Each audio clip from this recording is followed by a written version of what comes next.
जय निषाद राज भाई सरियाने।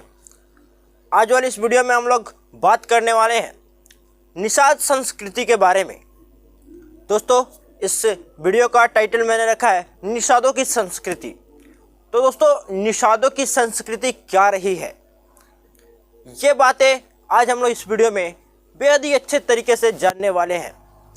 दोस्तों, किसी भी वंश की संस्कृति, किसी भी समाज की संस्कृति ही उसके पहचान का मुख्य कारण होती है। आदिवासी समाज है जिनको भारत में प्राचीनतम संस्कृतियों में से एक माना जाता है, जैसे कि भील, कोल और मुंडा जैसी जनजातियां जल जंगल जमीन से संबंधित है।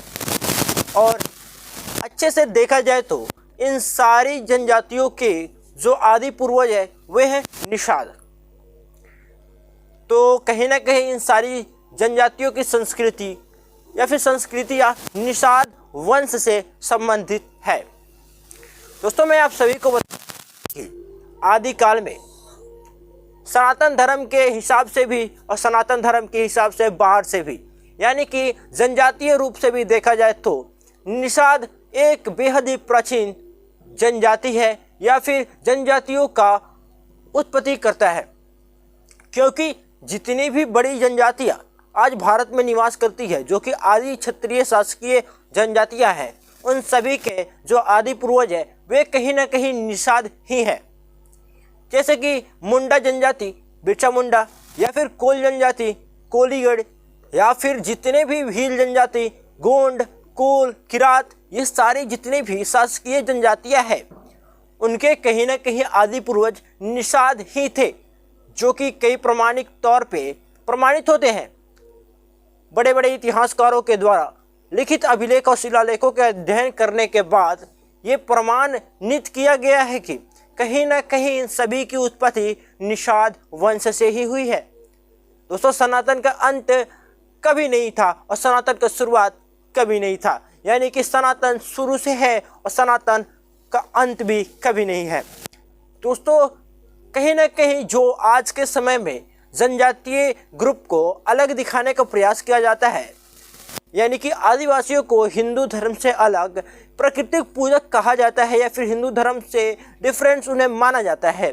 तो ये मैं आप सभी को क्लियर करना चाहूँगा, जितने भी हमारे आदिवासी समाज के लोग देख रहे हैं, या फिर मैं भी बताना चाहूँगा कि निषाद वंश के जितनी भी उपजातियाँ हैं जो आदिवासी समाज में आती है, जो कि कहीं ना कहीं अम्बेडकरवादी सोच के तहत या फिर प्राचीन कुछ बातों के तहत वे लोग खुद को हिंदू सनातन धर्म से अलग बताने का प्रयास करते हैं, या फिर वे कहते हैं कि हम प्राकृतिक पूजक हैं, हम किसी भी धर्म से संबंधित नहीं हैं, आदिवासी एक खुद में धर्म है। तो मैं उन सभी को स्पष्ट कर देना चाहूँगा, आप सही बोलते हैं। जो सनातन धर्म है उन सभी के पूर्वज, आदि पूर्वज आप ही हैं, यानी कि आप ही के द्वारा की गई प्राकृतिक पूजक, आप ही के द्वारा किए गए वन देवता की पूजा, जल देवी की पूजा, देवी देवता की पूजा, सभी आप ही के की गई शुरुआत का नतीजा है। कहीं ना कहीं जितने भी संस्कृतियाँ सनातन धर्म में हैं उन सभी का शुरुआत करता कहीं ना कहीं निषाद वंश के लोग ही हैं। प्राचीन काल से ही हमने ही लोगों को मूर्ति पूजन करना सिखाया। धरती पर सबसे पहला अगर मूर्ति का निर्माण करके पूजा करने का जो श्रेय जाता है वे जाता है हमारे वीर पूर्वज एकलव्य को, जिन्होंने मूर्ति बनाकर उसकी पूजा की और उसी से शिक्षा ग्रहण किए।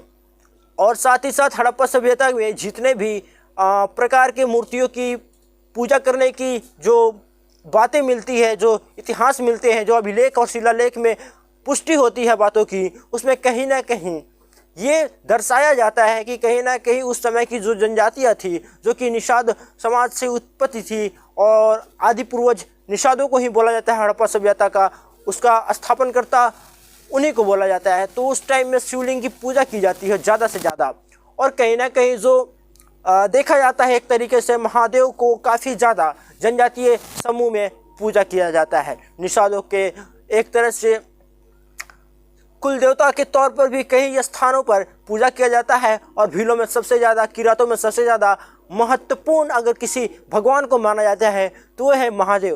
तो कहीं ना कहीं सनातन धर्म से हमारी जनजातीय समाज कभी भी अलग न थी और न कभी होगी। सनातन की रचना करने वाले भी जनजातीय ही थे। जितने भी हमारे आदिवासी समाज के लोग हैं वे सनातन के को स्टार्ट करने वाले हैं, सनातन को शुरुआत करने वाले हैं। सनातन में जितनी भी चीज़ें हैं वो सभी उन्हीं की देन है। जितनी भी प्रकृति पूजा जो आज हमारे सनातन में भी उपस्थित है, जितने भी देवी देवताओं की पूजा, मूर्ति पूजा की शुरुआत ये सारे हमारे आदिवासी जनजाति समाज के लोगों द्वारा ही शुरू की गई। निषाद संस्कृति बेहद ही प्राचीन संस्कृति है। किसी एक कार्य से उसे जज करना, किसी एक कार्य में उसे संलग्न बता देना, यह बिल्कुल उचित नहीं होगा। निषादों के सैकड़ों कार्य हैं, या तो मैं कहूँ तो निषादों के द्वारा ही बहुत सारे कार्यों की शुरुआत की गई। झूम खेती की शुरुआत जनजातीय निषाद समाज के द्वारा ही हड़प्पा सभ्यता के बाद में स्टार्ट किया गया, जिसके बाद जंगलों को काटकर खेती करने की शुरुआत निषादों ने ही लोगों को सिखाया था। दोस्तों, जल से यात्रा करने की शुरुआत और जल से यात्रा करके बिजनेस करने की शुरुआत का कला भी निषादों ने ही लोगों को सिखाया था। बहुत सारे प्रकार की बातें और बहुत सारी प्रकार की संस्कृतियाँ निषादों से संबंधित हैं, जो कि आज तक बेहद ही कम लोग जानते हैं। दोस्तों, मेरा इस वीडियो को बनाने का मेन मकसद यही था कि निषाद समाज से संबंधित जितनी भी प्रकार की संस्कृतियाँ और जनजातीय समूह की जितनी भी संस्कृतियाँ हैं वे सही कहीं ना कहीं सभी एक दूसरे से कनेक्ट है और सनातन धर्म को आगे ले जाने में ये कार्यरत है। दोस्तों, ये वीडियो आपको कैसा लगा कमेंट सेक्शन में जरूर लिखिएगा, और ऐसे ही निषाद समाज से संबंधित हर प्रकार की इतिहास वाले वीडियो के लिए, हर एक प्रकार की पॉलिटिकल न्यूज़ के लिए और हर एक प्रकार के मुद्दों के लिए इस चैनल को सब्सक्राइब जरूर कर लीजिएगा। धन्यवाद। जय निषाद राज।